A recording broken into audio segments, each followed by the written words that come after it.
Good morning, LBHT crew. Good morning, Road Nation. Yes, we are here. I know you guys got a little nervous. What's going on? Is there a show today? Is it Thursday? No, it's Wednesday. Happy Wednesday. All right, let's start. That's my bad, but we are here. We are here. Who we got in here? We got Michael Aiken ready to go. So good morning, guys. Good morning to you. Corey Holiday. Good morning. Good morning. We got Bazel in the house. Eye emojis. What's going on? What's going on? Tori's in the house. Says, hey, fellas, stay warm out there. Let's go, Ravens. Let's go. Yes. Let's go indeed. Dr. Kush. Good morning. Good morning. We got Point in the house. Says, good morning. He said good morning on both channels. That's what I'm talking about. That's what I'm talking about. Yes. Yes. Just Owls in the house. What's up? Good morning. Big boy is here. Good morning, Big Bird. What's up? Big boy, Big Bird, Big boy. DDSQ. It is what it is. Good morning. OJ Stoical. Good morning. Flagship's in the house. What's going on, Flagship? See, Iron Addict. Salute. Salute. We got Devin. My thing froze. Devin. What's up? Konnichiwa. Konnichiwa. Your picture froze. My damn camera froze. Hold on a second. It's just been one of them days. That's it. Yeah. All right. I'll be back up in a second. Give me a second, guys. All right. Give me a second. I know exactly what to do here. Let me just change this out.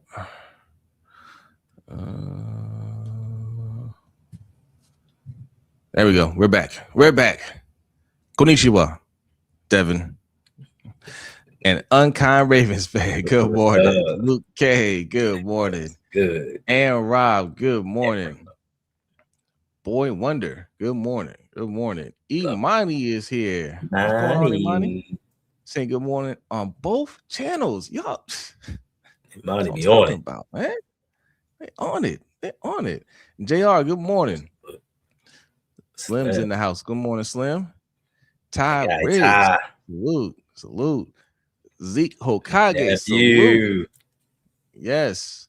Mr. Black Ice. What's up? What else we got in here? Michael Hawthorne says, good morning, gentlemen. Let's get this day started. I have to go to the Falcons facility with all my Ravens gear on again. I love it. I love it. That's what's up. That's what's up. Jose's still using Biz? Huh? Oh, still using his phone? No, it's not my phone. Smart guy. Right. All right. Camden. It's a little glitch. What happened? What's your excuse when your stuff messes up? Ferris. Coach, good morning. Good morning. Dragoon, good morning. Good morning. Tracy is here. Good morning, Tracy. Good morning. Jimmy G, salute. Let's see, look at this. Devin's in Japan. Look how slow he is with it, man. This guy. Yes. Like both streams. There you go. Appreciate that, Coach. Appreciate that. Another coach in here. Coach C. Salute. Let's go. Salute. All right. Okay. Well, where do we want to begin? Where do we want to begin? Well, I'll tell you what. You know what? It is one of those ones because I had this thing prepped and now I can't find it. But that's okay because I'm a little quick here. All right. I have to overcome. Facts. Listen, the combine week has started. No workouts have started. They don't start until what? Tomorrow, right? Tomorrow, I believe.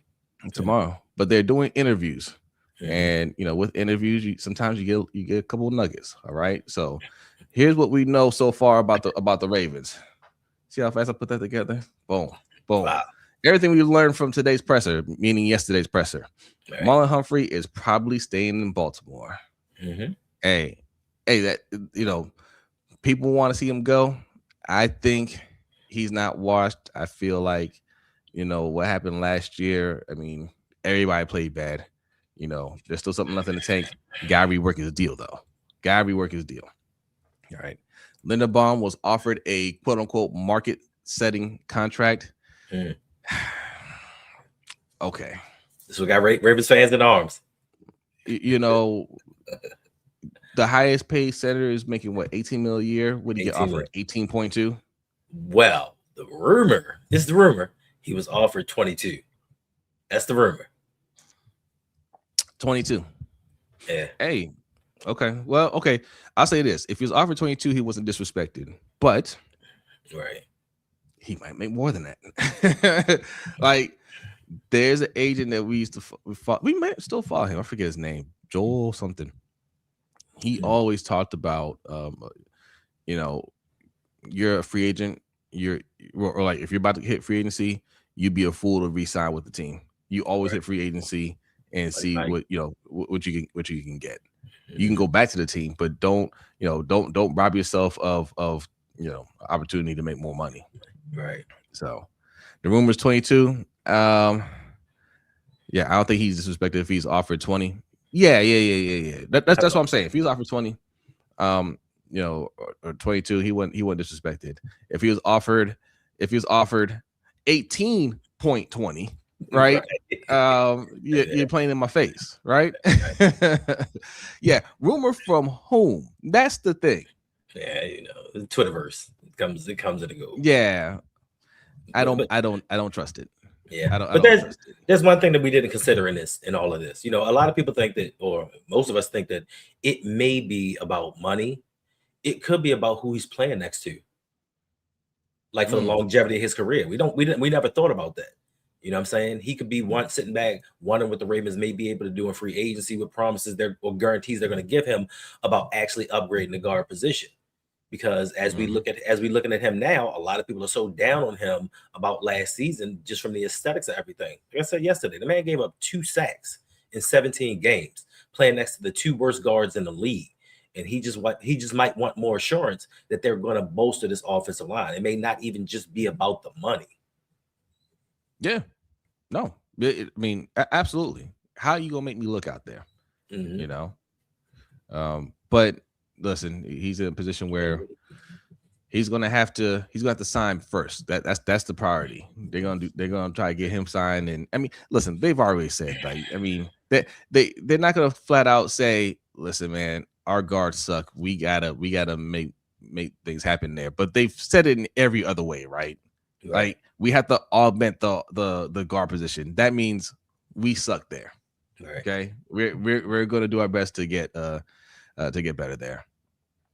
Itanya, what's going on? Says a while ago he said he wants to get paid. Yeah, I mean, 22 million is kind of paid. It's really paid. What's up, Wayne Wavy? If he turned down 22, he don't want to be here. That's not true. He wants to be here and get his money. Listen, let me tell y'all something, man. This is a business. Okay, this is a business.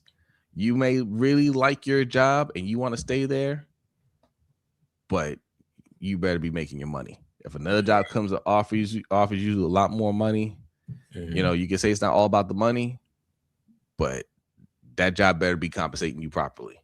All right. All right. That's facts. And I mean, like, even last year, we look at the draft last year with Lamar Stewart and the Bengals. It wasn't necessarily about the money. It was about the contract language. It's about how much money he was getting up front. How long it was going to take them to pay out the guarantees. Like, I've heard something about the what's up, Ferris? The problem might be the problem might be the sticking point is how much guaranteed money he's getting. It may not be the per year salary, because, like you said, it's a business. And just because we see players sign 5-year, $130 million contracts, don't mean that they're going to see every penny of that $130 million. They will cut you if they don't feel that you're valuable enough. So I guess he may be trying to earn the most amount of money that he can in the shortest period of time, because he knows how the Ravens operate and they don't care about offense. So it could be a lot of things and not just about how much he's paid annually. Also, the offsetting language in Lamar Stewart's contract, because Bengals wanted a stipulation where, like, if he did something that they didn't like, they void his contract. But I also heard a report the thing was like, if you got arrested or like you did something like a horrific crime or something like that. Right. So like in a sense, like if he does something horrific, yeah, void his contract. You know what I mean? Like if he killed somebody, sure. But that's what the report coming out of the Bengals office was. Shamar Stewart's people were like, that's not what they were talking about. It was something that wasn't standard. Because Shamar Stewart kept on saying, like, all I'm asking for is a standard contract that every rookie gets. And they don't want to do it, right? Yeah, they wanted to spread out the guarantees. They wanted to spread it out for several years. And he wanted it like most contracts by a certain date. And they were like, can we just give it to you over time? And he's like, no, it's not what they're doing around the league. So give me my money. They wanted to fail safe. What's going on, Harry? Good morning. Salute, Edmund. What's going on? SB Camp, good morning. What's Hippic? I don't know. Hippic son fire Cajone Conjo. Fire Conjo. Listen, you done messed us all up this morning. Big dog hippie. What's up? Hippie, what up? Yeah. If it's up to me, I would trade Gleazy Humphreys. I hear y'all, man. I hear y'all. You want to get rid of Marlon Humphrey. But if Marlon Humphrey isn't here, then you're looking at, how they got to put cornerback higher on the priority list. Right? It already is. I mean, now they keep him. Yeah, it is. Now they keep him. I mean, yes, they probably want to bring in another corner, but that's not the highest thing on their priority list. Right. I feel like. Right. We'll see. Yeah. Other news: Ravens are confident a deal with Lamar will be done. Yeah. Everybody, from what everybody's saying, it feels that way. It feels like they're not worried about it. They're making good progression in that direction. Yes, we would like to have it done right now, but they're on schedule to get it done. As long as they get it done in time to make the moves that they need to make, it's not a big deal. So they're comfortable with it. It feels like everything is working out. And this is, the worst of it all right here. Unlikely to see Roquan Smith restructure. Listen, man, we got to do something about that. He can't keep operating on that kind of money. Listen, Tyler Linderbaum's looking at it and saying he's making $20 million a year. All right. I need to be clear over that $20 million. Okay. Right. I know we play two different positions, but I'm more important to him. And make no mistake, he is way more important than Roquan Smith. Facts. So when we talk about what he's worth and what he's not worth, he's worth more than Roquan to this team. All right. And Roquan's cap hit is $32 million. Oh my God. $32 million. That's great. Yeah. How can you not want to restructure his deal? Like EDC came in his press conference and said a lot of things, and normally he doesn't give a glimpse into what the Ravens are doing, but he talked about a lot of stuff and even talked about maybe re-signing somebody. Maybe. Who? They're likely. Oh, that's right. He said that's not off the table. He said we re-signed Mark because he's got a lot left in the tank and he's going to prove everybody wrong. I thought last year was the redemption year from the Buffalo drop, but he still said that there's a possibility. He said there's still a possibility that the Ravens will sign, or he would love to re-sign Isaiah Likely. He just didn't. They just panicked. He essentially said they panicked, knowing that they didn't have any tight ends on the roster coming into 2026. But you didn't have to do that late last season. Then nobody was rushing to sign Mark Andrews. So be more gorilla, Yolanda. Be more gorillas going on, since I think Minter will get this defense back up and running. 100%. Yep. Yolanda, good morning. Good morning. OG Sean, I see you in here. Good morning, OG Sean. If we can create $90 million in cap space, we can get a wide receiver, edge, O-line, and cornerback help. We don't need $90 million for that. Nah.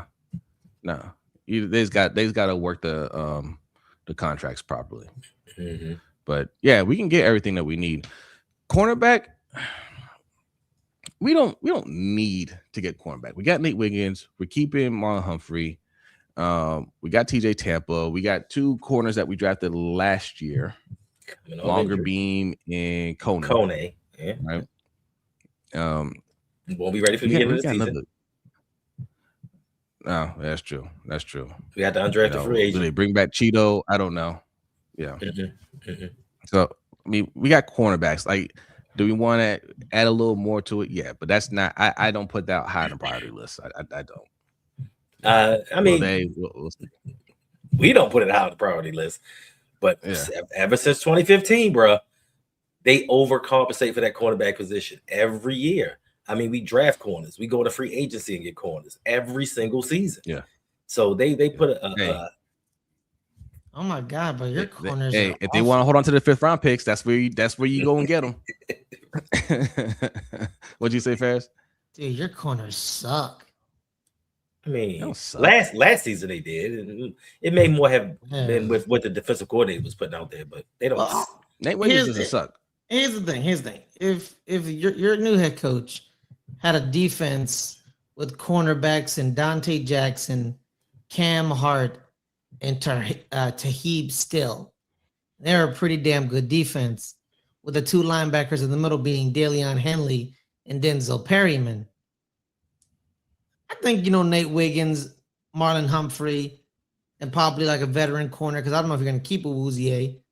You probably sign another veteran corner with, like, I guess the shell of Roquan Smith. I think he could do something. I'd trust Jesse Minter to do something. You know what I mean? Oh, no doubt. Yeah. But you guys are lacking the edges where they had Khalil Mack and Tuli Tuipulotu. So that's the problem here. You guys don't have 2 of those guys. Well, it's funny you say that, because Khalil Mack is a free agent, and I predict he will end up on the Ravens. I would definitely, if I was Jesse Minter, I'd definitely go after him. First, who's Tuli? That's his name, Tuli. No, I know, but who is he? He's an outside linebacker for them. Right. How many sacks he have last year? Don't look it up. I'm just asking for a reason. I don't he had know. 13. He had 13 and a half sacks last year. He had 13 and a half sacks last year. Yes. Right? But 13 even. But 13. My question to you is, who is he? Right? But Jesse Minter got that out of him, correct?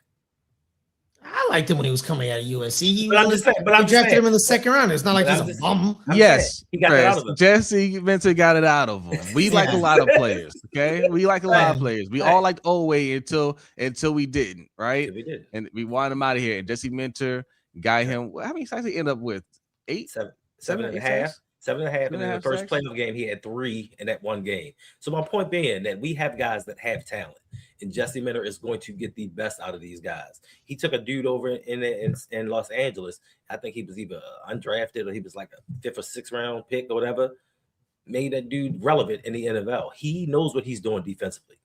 So I trust him to take a defense that 2 seasons ago was number 1 in the 3 seasons ago was number 1 in the NFL to turn it around. Thierry Tart. That's the guy. That's the one that re-signed. That's the one that got re-signed. That's the one that got because of Jose. Because of Jose. Nose tackle. Yes. Because of Jose. The guy who punched Travis Kelce. Oh, okay. Yeah. I will look to move Roquan during the draft. As far as move him where? Who wants him? Who's gonna take that, Harry? I'm with you. I would look to listen. You know what? You're right. I would look too. I would look too. All right. Do your due diligence. You're right about that. As far as Humphrey, I think they don't want to touch his contract because he will be gone next year. Imagine he gets traded during the season. I imagine he gets traded during the season. I listen. I would restructure his deal. I think he'd definitely be open to restructuring. At this point in his career, he doesn't want to go anywhere, right? If he can do something to keep him on the team, he can still contribute. Like I said, like we put a lot on him because he got beat a few times. I personally don't think all those times were his fault, and I just think him being a professional, not wanting to throw anybody under a bus, not leaking anything to the media, he just took those L's and said, "Hey, you know, it is what it is," right? I think with a much better coaching staff, much better defensive coaching staff, you're not going to see those problems. For as the main places he gave up, he is also the guy that made the most plays on defense. So, yeah. And as far as Roquan goes, Ravens fans, we tried to tell you years ago, teams don't prioritize inside linebackers. And when they sign up for 20 mil and everybody's like, oh God, we got to steal, we did this, we did that.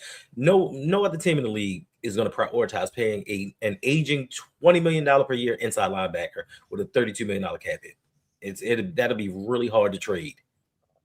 Yeah. Carmelo, good morning. Good morning. It's just facts. Yeah, that's what I'm saying. Yes. Tanya says, I trust our coaches on defense. If we get a pass rusher, I'm more concerned about offensive line. Facts. Absolutely. Now that's where yesterday I kind of felt a little bit more pride in my head coach, because he did an interview with Rich Eisen, and he essentially was like, we got to protect Lamar. We got to stop him from running so much. Like, he can run, but we're not trying to get him banged up. We need him to stay in the pocket, and if the play goes off script, so be it. We're not going to do these. This man actually started the conversation of saying we're going to run Derrick Henry to death. Like, we're going to run that man into the ground, like you're supposed to do with your running back, not your quarterback. And he wants Lamar to be protected. So I have a much more profound respect for him, because he realizes what this franchise is about. It's about Lamar Jackson. It's not about the defense. It's not about Kyle Hamilton. It's about Lamar Jackson and his health going forward, if we really want to win a Super Bowl. And Trent Williams, if you're available, let's get him. I'll take him. I will take him. And this is what you're talking about right here. Jesse Minter said the Ravens have some good pieces in the trenches, but they're always looking to fortify their depth up front. He pointed out the recent Super Bowl winners and said it's an O-line and D-line driven league. Right. Yeah. Facts. Oh yeah, facts. Yeah. Now, if he was Fred Warner, that's a whole nother story. If you find a freak, it's a whole nother story. It's a whole different story. Yeah. If let's say in the draft you draft Luke Kuechly, Fred Warner, Ray Lewis, then understandable. But the problem is there isn't those guys every time. That's not happening. This year, maybe the two Ohio State kids, but I don't know. Well, look, the problem is I don't trust EDC to identify that person in the draft, right? Because every time we draft somebody, we swear they're going to be that person, right? We hype them up like they're going to be that person, and we immediately forget about them, right? Oweh was supposed to be that person. Hey, remember, he ran a 4.340. Ooh, I don't even think you guys even remember why we liked Oweh. Because it didn't translate to the field. He ran a 4.340. Athletic freak we can mold. Yes, that's why you liked them.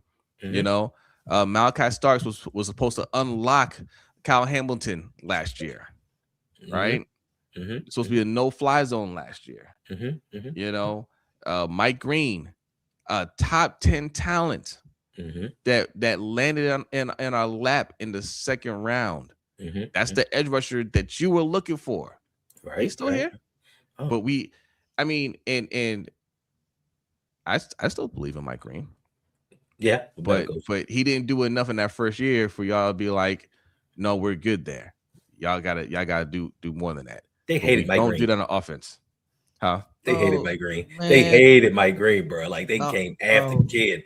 And you forgot David Ojabo, 10 sacks at Michigan, but he wasn't playing. Now that's who they hate. They hate David Ojabo, but he wasn't playing opposite Aiden Hutchinson. Adisa Isaac, they loved him. TJ Tampa, steal of the draft. Like, it's so many guys, like, to your point, at the time when he drafted him, oh, this is an A+ draft. This is an A+ draft. Oh my God. EDC did it again. And like you said, a few seasons later, we're looking to replace them with somebody else.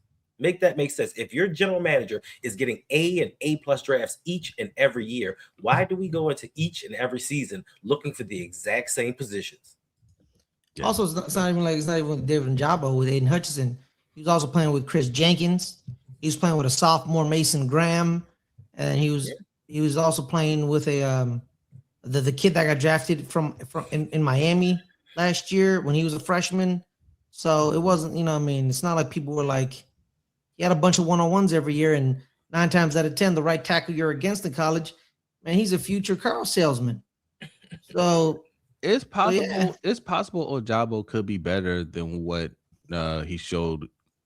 The Achilles injury didn't help in the draft process. The injury hurt, so he didn't really get to play. By the time he's really fully 100%, we have a different defensive coordinator at that point, right? And nobody looked good under Zach Orr, right?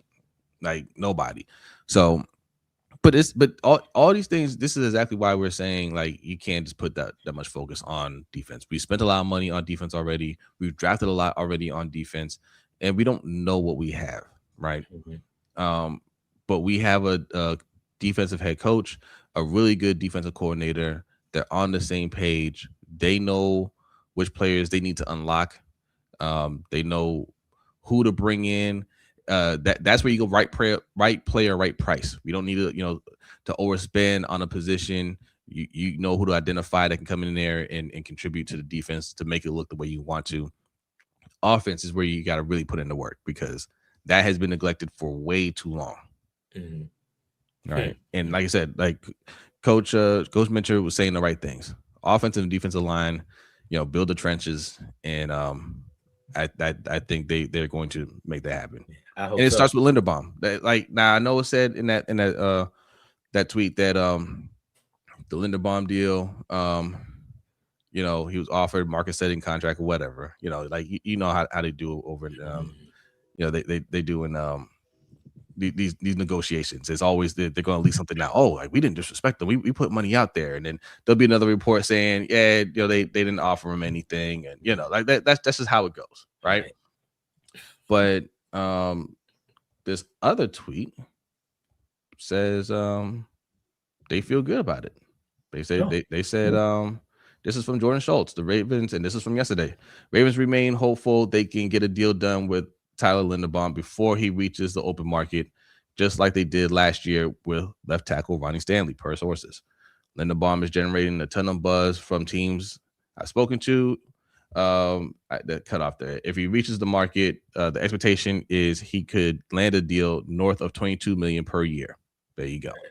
One executive told me the center is the extension of the coach for most of the teams, and he's 25, a 3-time Pro Bowler, and just getting started in his career. So, yeah, maybe they did offer him $22 million, and he was like, "I need more than that." Right.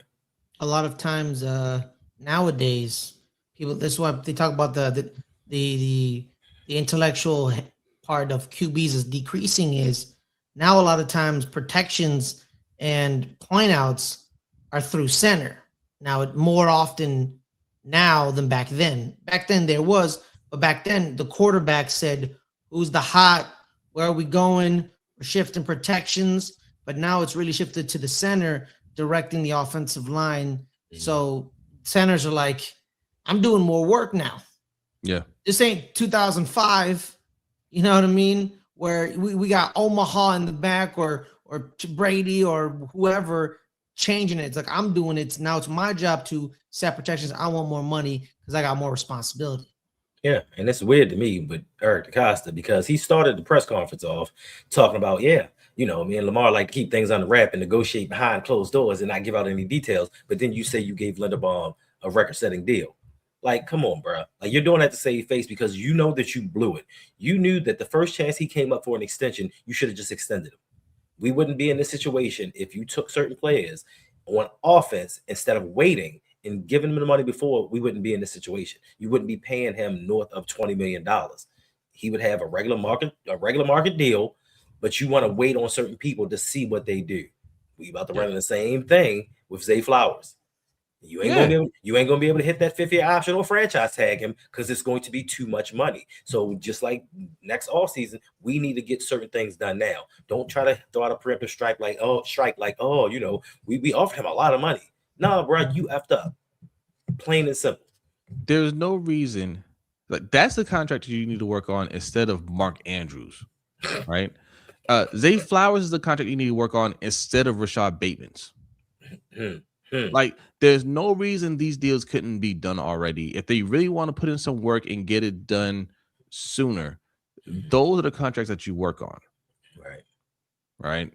But they always want to go cheap. They're always, looking for those little cheap deals. And that's why we're always looking at a cap and saying, well, where's our money?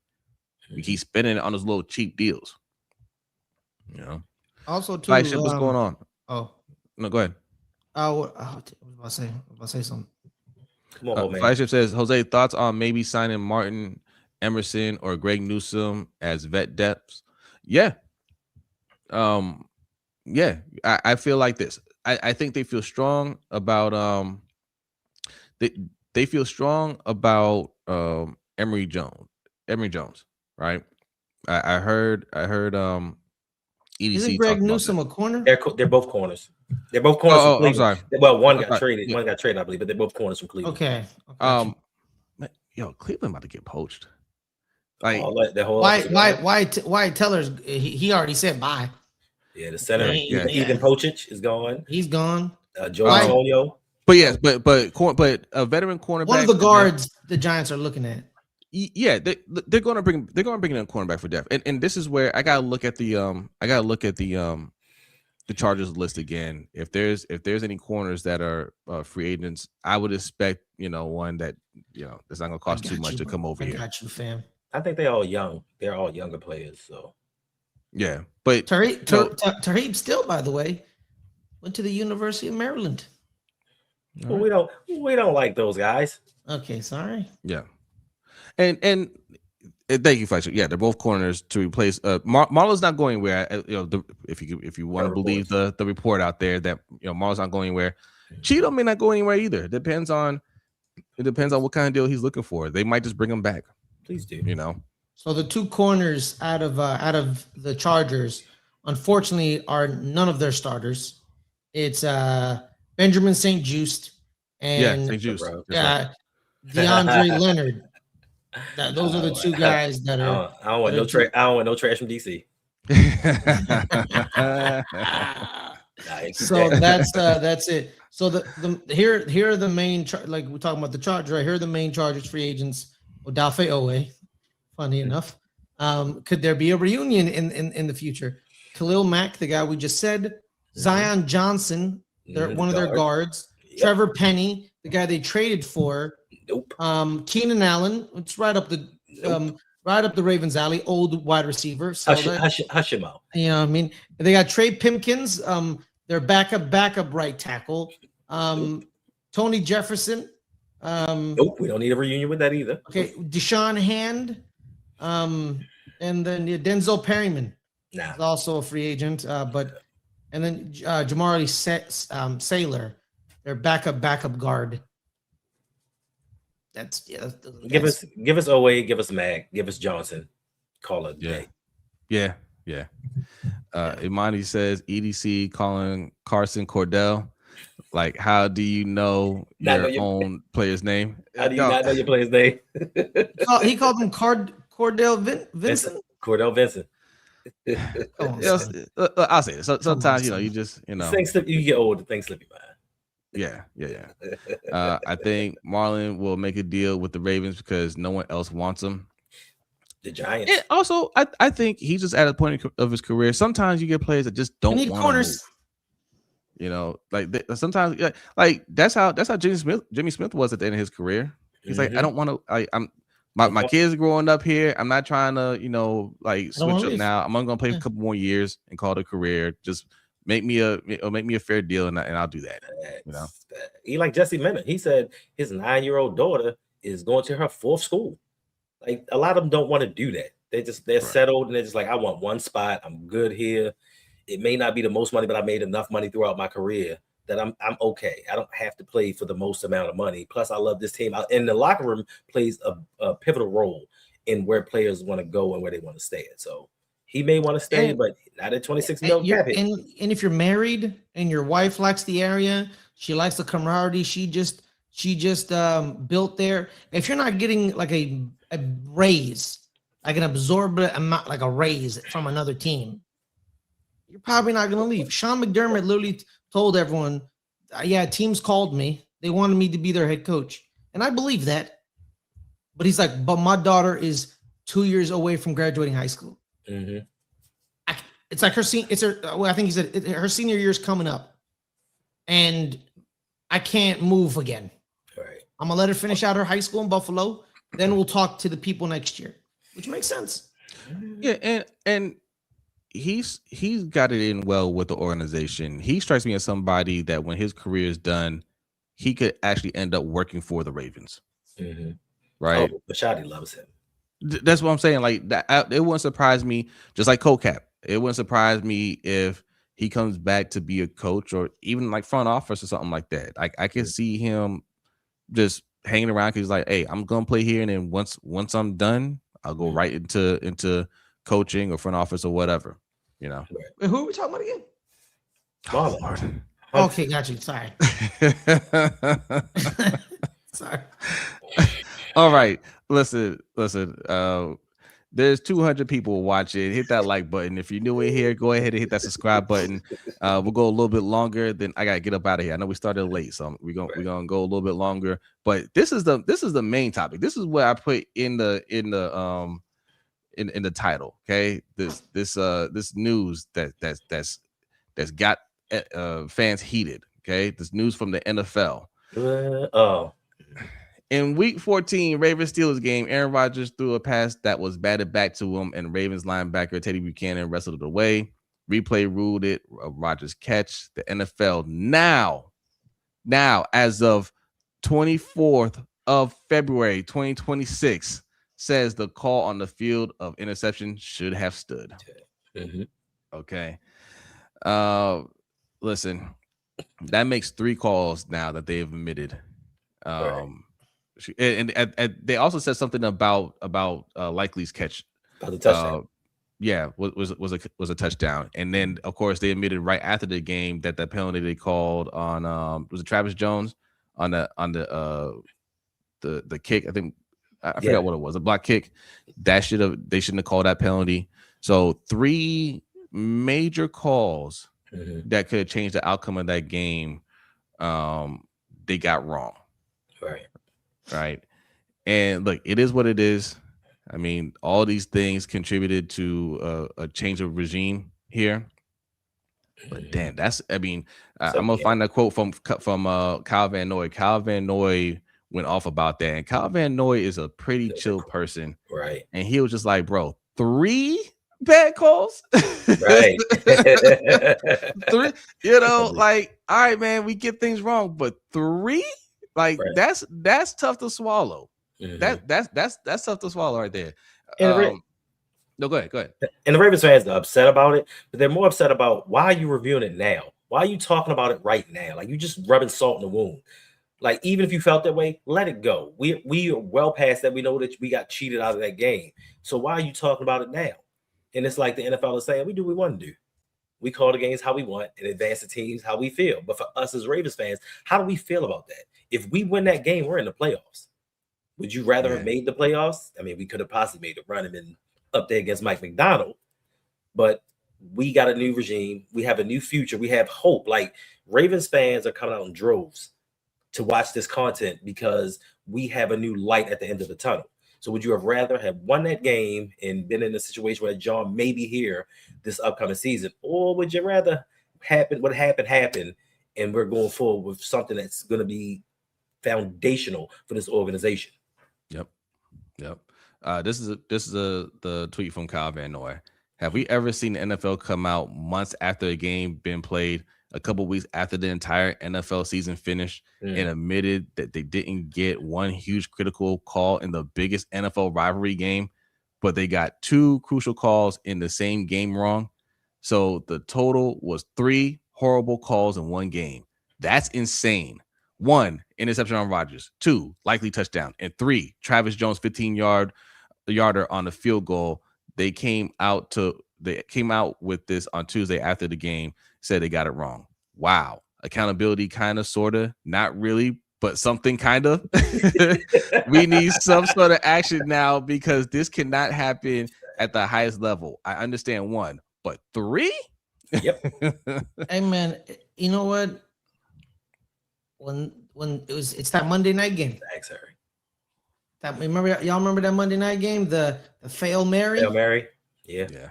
That's when it all went to hell. Because they saw that and the refs knew we got the NFL by the derriere. They're screwed for life.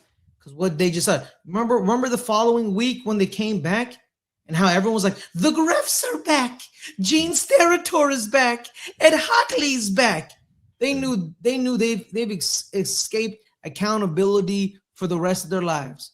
But if we're getting this, why not just go back to replacement refs? What's the point? I say the NFL can absolutely do better with the rest, but I'm gonna tell y'all, I say this about coaches in front office. It's the same thing with the refs.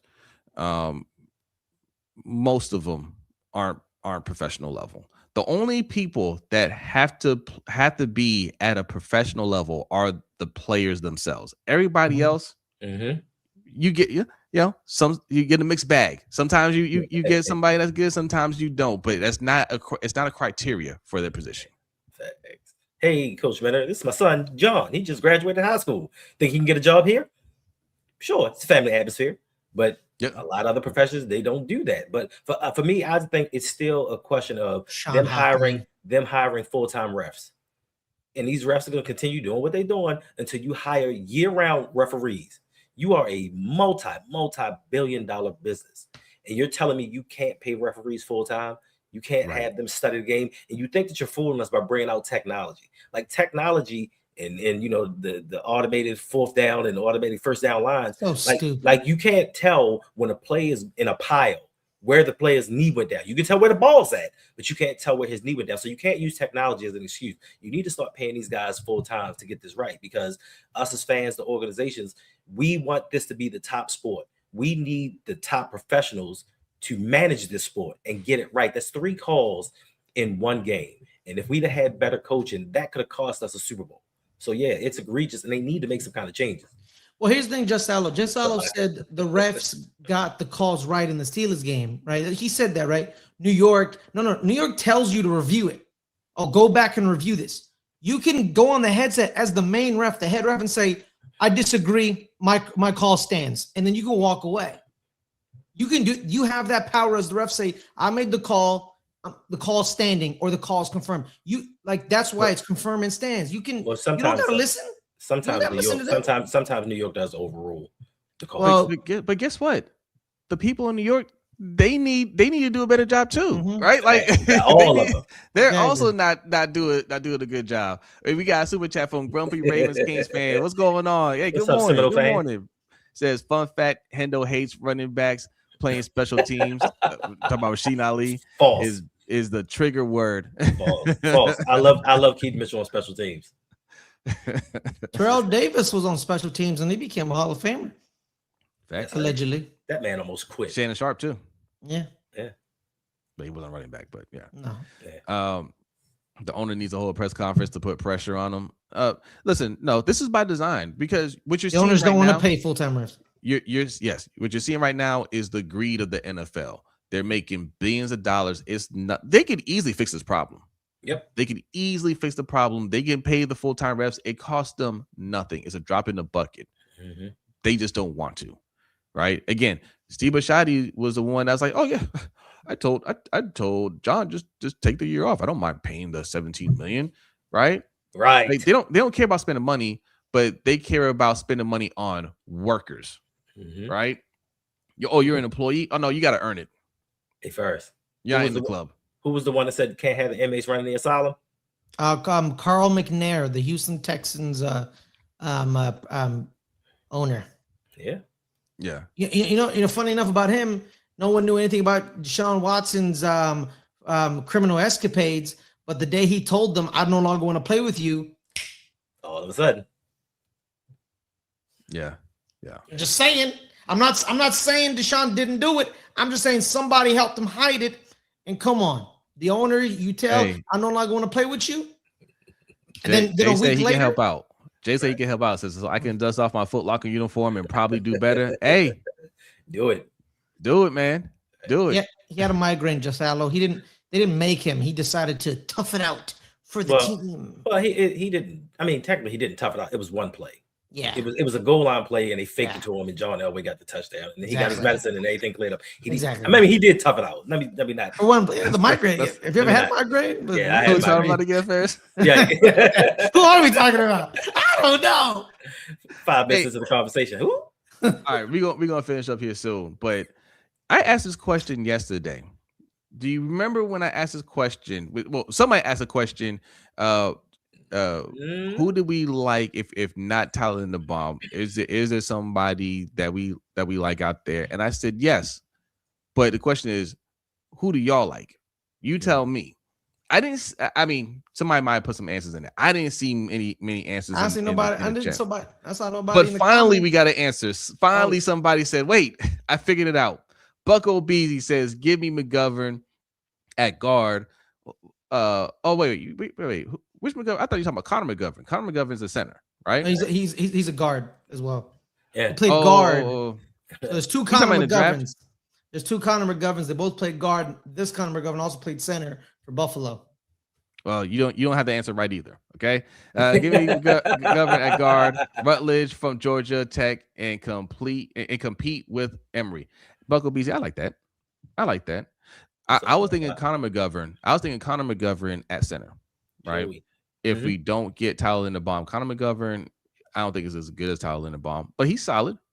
And we don't have to have, if we get a solid center and we fix the guard positions are good, tackles are good, the unit as a whole will play well. Like that's the overall goal, is to make sure the offensive line unit plays well. So we don't have to have Tyler Linderbaum for that. So when people say he's not worth it, okay, fine. But what is your vision for the line, right? But it isn't just pick up whoever. Like, what's your vision for the line? I like that though, Bucko Beasy. They did say Emory Jones is somebody. EDC said that Emory Jones is somebody that they like a lot. I think they believe he's going to win that starting job. But again, he's got to win the starting job. He can't be given the starting job. Facts. Off a few snaps that we saw last season that looked better than what we already had. And that's cool. But if he wins the job, he wins the job. I ain't mad at that. You have to bring in competition.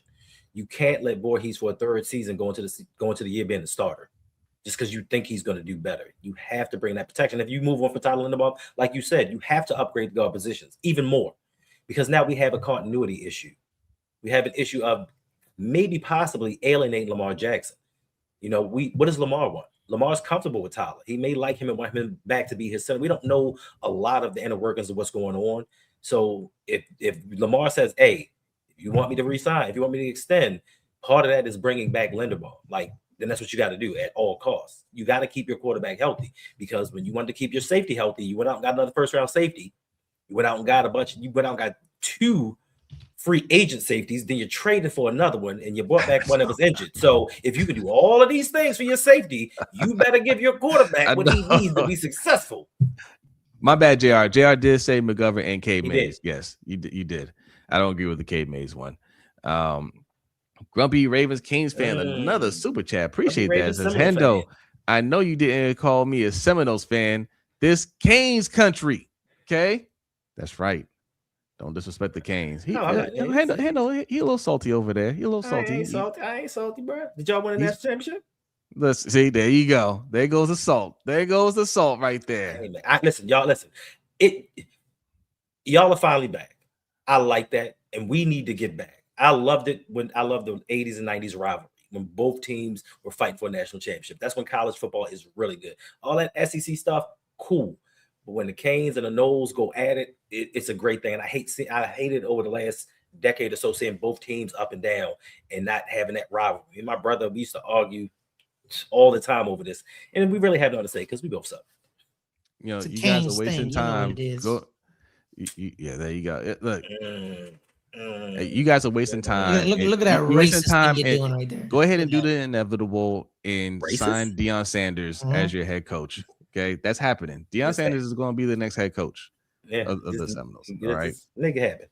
Yeah. All right, a couple more and we're getting out of here.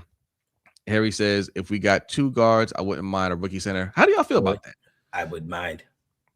Yeah, like which center though? Don't say a rookie center. Like, I don't know. Like, I haven't really looked at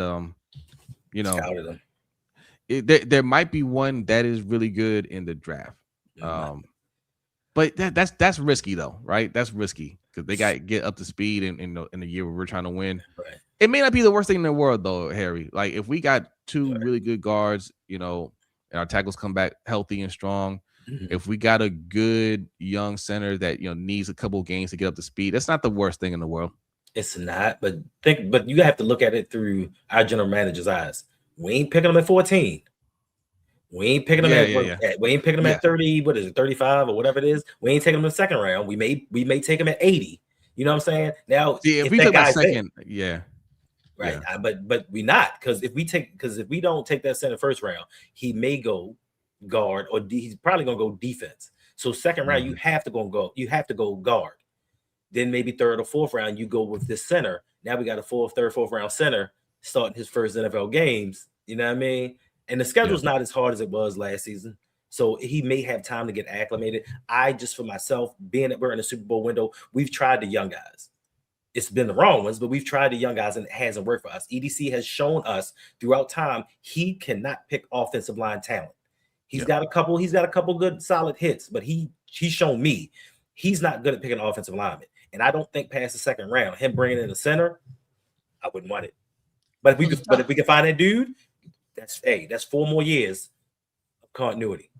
The two top centers are Connor Lew out of Auburn. Connor Lew, I have heard of him. And Logan Jones, center out of Iowa. So. Of course. Wayne Mike says Terps got a stud at QB. We might be Malik back. Washington. Back where? Malik Washington. Yeah, well, you that's true. You guys were never here. Right. I mean, we were back in 1952. I mean, Hendo might have seen it, but not us. I'm sorry, Jose. It was 1953, sir. Get it right. Hendo was a grown man watching that Frank Reich comeback. What's the name? Malik Washington. I think the QB. Malik Washington. Yeah, he's pretty dope. He's pretty dope. But you guys kept made sure to keep the kid from St. Francis Academy from leaving. What's his name? Zion Ely. Ely. Yeah, Zion Ely. Yeah. You guys took about I think 7 kids from that academy. Yeah. Now if we could just coach them, that'd be great. That's amazing. And as far as Wyatt Teller goes, get him. Oh yeah.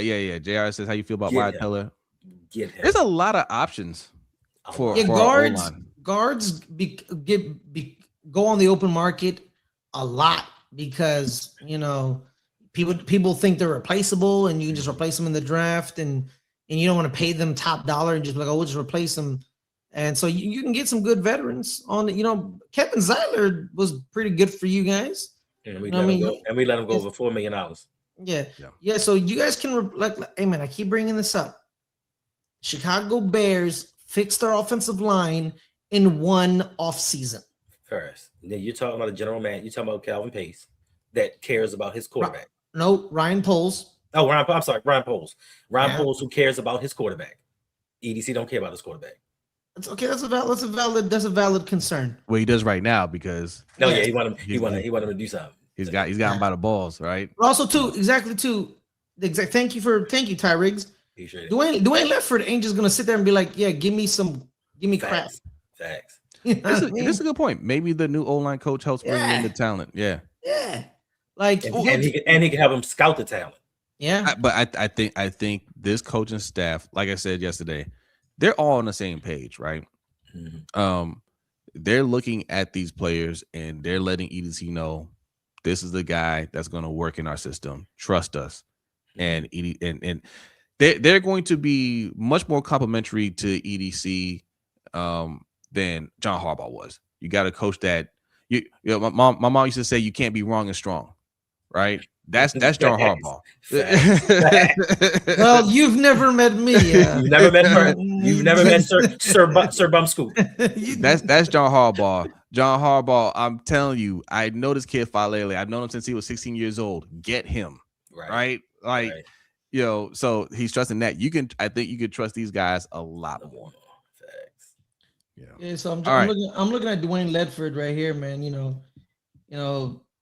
It was Atlanta. He was in college before Atlanta. He was at Louisville and North Carolina State, and then Atlanta from 22 to 2025. From O-line coach to run game coordinator as a promotion. Atlanta has a pretty good offensive line, man. Look at the way they opened up the holes, and Bijan Robinson. I know Bijan Robinson's great, but he had a lot of grass to operate with. I mean, that offensive line, it's scheme dependent. Like, this is the only part of the NFL where you don't have to have all the best players at every position. You just have to have the right players for your scheme, right? Like, imagine like the Niners literally, it's about their scheme. They got Jake Brindle and like random guards who you don't know. You only know Trent Williams. That's all you know. Right. Because Bobby Turner and Kyle Shanahan are like, get guards that fit our scheme and we're good. That's the thing. Right now, we don't know our scheme. That's true. I was just about to say that we're going to end with this. Fletcher says Dunker isn't athletic enough to run outside zone. At least on tape, he looks slow, but we will see this weekend. Yes, the combine will reveal a lot. There are some things that you need to be looking at when it comes to the combine, especially for linemen, and that's that 3-cone drill. Those shuttle drills. Yes. Don't look at the 40s. 40s don't matter. We're going to look at the 40s, of course. But that's the NFL BBL, right? That's the NFL BBL. We're gonna look, but there's not substance there. Look at the shuttle times, okay? And also like Handel just said, man, like, what is our scheme? So like we keep looking at this team through the lens of a hardball run team. They're not there anymore. We don't know what the scheme's going to be for this team yet. Right. Because we can guess. We can guess from Ben Johnson that he may take some aspects of what he ran, but we don't know what Declan's going to do. And speaking of Declan, I ain't trying to start no trouble. And speaking of Declan, EDC came out and was like, "Hey, yo, we got a 2-time MVP. He here, voluntary? He not. Apparently, he knows how to get ready for a season." Shot fast. And also, he said, "I love you, young man. Watch your mouth. Watch your mouth. Right. Stay out of grown folk business." Declan messed up. Damn. All right, nah, he ain't messed up. All right, we getting out of here. We're in a little over. Started late. So give you a little extra. Flex Zone, what's going on? Yes, NFL BBL sound wild. Yes. Yes. It's all for the looks, brother. It's all for the looks. Yeah. No, all right, we getting out of here, man. Thursday for the drills. Yes. Yeah. Yep. Tomorrow. D-line and linebackers. Oh, and we got another super chat. You know what they appreciate that. It says Ravens should get some run it players. Yes. Yes, appreciate that super chat. Thank you. Queen, what's going on? Says I saw Lamar is practicing in Florida like he always does. Yeah, he was practicing with Tutu Atwell. Yep. Because Louisville connection. Because Rashad Bateman does never want to show up. Yeah, forget him. Forget him. I mean, I see more complaining than anything. Sunday, what's up, True Libra? March 1st, 1 p.m. Eastern. That's when the O line starts their drills. There you go. So that's for you. Listen, Cayenne. Your man's he kind of danced around that subject a little bit when he was talking about best player available, and he was like, because if the best player available is a safety, we might not take him. Might not. What you mean? You mean no? He said probably not. He said we probably won't go safety this year. Probably. But he still talks about best player available. Well, that's because it's always that gamesmanship. They gotta keep things close to the vest. We can't give away what we're gonna do. So they can't 100% say, "Well, we're not gonna go safety." They always have to throw a little bit. Well, maybe we do go safety. I don't know, right? All right. I told you yesterday. I want to see that scenario. I want the Ravens on the clock, and Caleb Downs is still available. I want to see what this general manager is gonna do. Yeah, I want to. Here's what we do. If Caleb ain't off at 5. He's falling. Here's what we do know. Without a doubt. Somebody's going to land at the Ravens pick that they could not believe landed there. And they're just going to be like, we got lucky again. We were lucky enough for this person to fall in our lap. We know that's going to happen, right? It happens to every GM, every team it happens to. I think I know who's going to be. Who first? It's going to be one of the Ohio State linebackers. At 14? One of them at 14 is gonna be like, we get a linebacker at 14. We better have made some major splashes in free agency. Major splashes, some trades, some major ones to where I'm like, all right, man, you did enough. Do what you got to do. I think Tyson drops due to injury history. All right, we gotta get out of here. Listen, y'all. Have a great day. Come back here 7:45 p.m. Eastern time for the LBHT show. Also, if you want to hang out even later for our overtime show, patreon.com/LBHT show. That's where you can find the overtime show. You want more content for Hendo, patreon.com/ROUG. You want more content first, go subscribe to Good Friends, Better Rivals. That's where you can find Ferris. And his Patreon is patreon.com/LGR_network. There it is. All right. Y'all have a great day. We'll see you later. We offer annual subscriptions. Only give them 30% today.